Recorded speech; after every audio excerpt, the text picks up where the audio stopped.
Also, I believe that there had been negotiations, and they had talked about this intended action beforehand, and had relayed to them that they would prefer that it not happen. And at that point, that request was declined, and so at that point, we're left with really no other legal remedy other than to file this injunction. Ken, back to you. I know you mentioned that obviously you guys had no option. Houston, you just mentioned that, but obviously this is a process that you guys are going to take now. But if the city was to come back and say, look, this has been a long relationship that we've had with OPM, would you guys be willing to work with them? Sure. We're supposed to start bargaining February 28th. That's just a few days away. So we met with city management yesterday. We have every intent of going back and trying to work out a deal that not only that the officers will pass, but the city council will pass. I want to remind everybody that the last contract that we negotiated, our officers voted by 85% to support the contract, which had huge amounts of oversight, much more than we had in the last contract. Again, you're going to hear people say that that's not enough, it's the worst in the state. I guarantee you it's the best in the state, and no one's been able to provide any evidence saying that it's not. If y'all are, as you said, we're going back, y'all are going back to the table pretty quickly here, and it's really only the expiration of the contract that's changed anything about the OPM's work. Why is it so important to file a lawsuit now when theoretically it can all be resolved? The reason, okay. Well, the reason for that is, one, there's immediate harm and irreparable harm. And I'll explain that to you. So, it was happening before, how's it? Well, when it was happening before, this was a negotiated part of a contract, and therefore that they allowed the police monitor in, so that they were actually, this was going outside of what state law requires. And so now that there is no contract, state law requires confidentiality in all these matters. And so if the city were to approve another contract with OPM, then they would be abiding by state law per the contract that we have made. However, whenever we get into a situation where we're only going on state law, these are confidential matters. Once you let the genie out of the bottle, you can't put it back in. And so the OPM is not a part of the police department. The OPM is just a part of the city of Austin. They are the public. This disclosure of this information will automatically expose these officers, especially during an ongoing investigation where there's not been any sustaining of any allegations.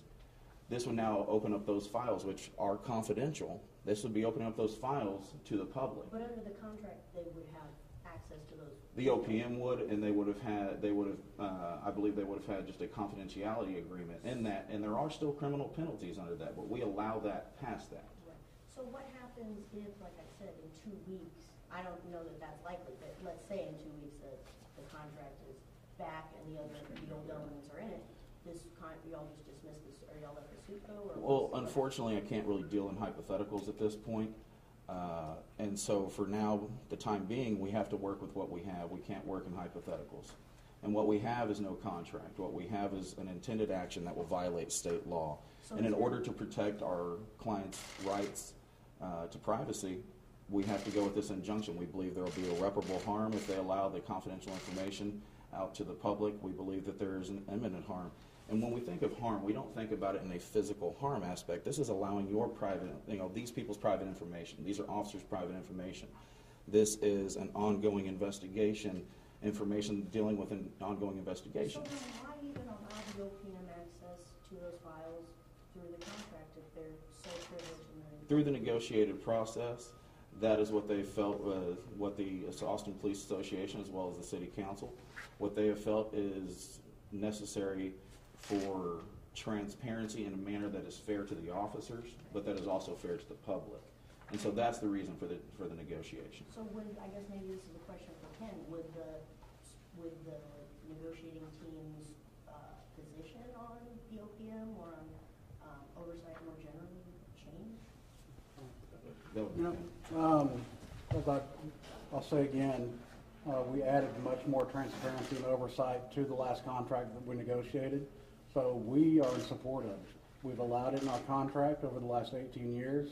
So the officers in the Austin Police Department have always been supportive of oversight. It's just now that the city has made a choice to overreach when we don't have a contract, and that's why we're here today. The legal argument is sound, but what would you say to the citizens who were concerned about the cases that have cropped up in January and February that wouldn't have the same level of citizen oversight that was under the previous contract? I would say call your city council and have them vote on your last contract that we negotiated, because there's plenty of oversight in there for them. Do you I'd think like to this- make a point here before we go any farther. CLEAT has 22,000 members across the state. This case has state bearing in every place where there's collective bargaining rights. We have a fiduciary duty to our members. We could actually be sued by our own members, and so could the Austin Police Association, if we were to be so negligent to enter into some sort of malpractice moment where we decide to let this slide. There is no sliding. They violated the law. They knew they were violating the law, and so we've sued them. And remember, they can still monitor 2017 cases and cases that are still ongoing. It's just the cases from 2018. The contract spelled that out.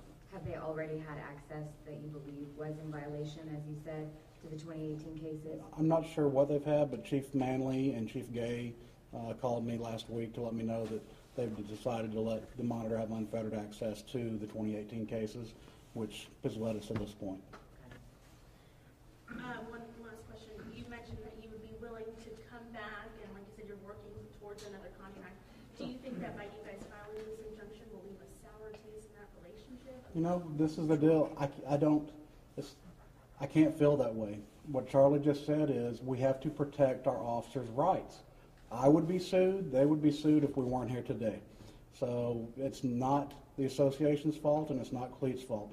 It's the city's fault for giving the intent to us and letting us know that they're going to violate the law, in our opinion. How many cases do you think there might be in 2018 so far? I believe there's around 15 cases, from what I understand. It's between 15 and 20. Some of them very minor, some of them pretty serious.